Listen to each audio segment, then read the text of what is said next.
دكتور التخسيس بيقول لي بلاش جيم، مدرب الجيم بيقول لي لازم جيم. اعمل ايه لو عايز اخس؟ انزل جيم ولا ما انزلش جيم؟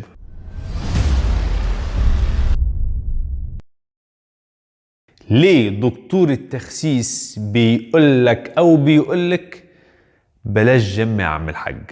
غالبا اما بيكون الوزن اوفر ويت، وزن زايد، وتروح لدكتور تغذية او دكتور تخسيس، اول حاجة بيديك نظام غذائي ويقولك بلاش جيم الفترة دي.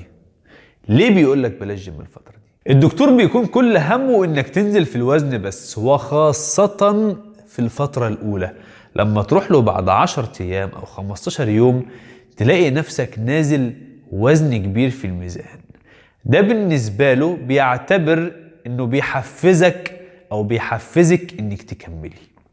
نزلت بقى دهون، نزلت عضلات، المهم اول ما تقفي على الميزان الله الله الله، نازلة 4 كيلو، نازلة 5 كيلو، اذا انت كده تقتنعي او تقتنع انك ماشي في الطريق الصح. يبقى احنا كده عرفنا ان الدكتور او دكتور التخسيس او التغذية بيقول بلاش جيم الفترة دي كنوع من انك تبقى يعني انك متحفز انك تكمل، مش يجيلك احباط. لانك لما بتنزل جيم طبيعي بيحصل تطور للكتلة العضلية، نزول الوزن كرقم على الميزان بيبقى ابطأ شوية، لان في كتلة عضلية بتزيد عندك خاصة وانت مبتدئ، وفي نسبة دهون بتنزل، تلاقي الشكل بيتحسن جدا لكن الميزان مش بيتحسن.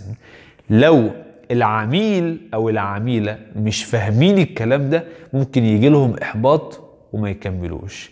واهم حاجة المصلحة تمشي، يعني اهم حاجة اطلع على الميزان شاطرة، نازلين 4-5 كيلو، يلا ناخد الدايت اللي بعده ونكمل. للأسف الكلام ده مش صح، ولازم تنزل جيم او تنزلي جيم من اول يوم تبدأوا فيه دايت. وهقول لك ليه. الجيم مش بس هيساعدك انك تخس، لا، ده هيساعدك انك تخس وكمان هيساعدك تبني جسم قوي ويحسن جسمك بشكل كبير، وهيعطيكي كبنت شيب احلى وافضل عن انك تخسي من غير جيم.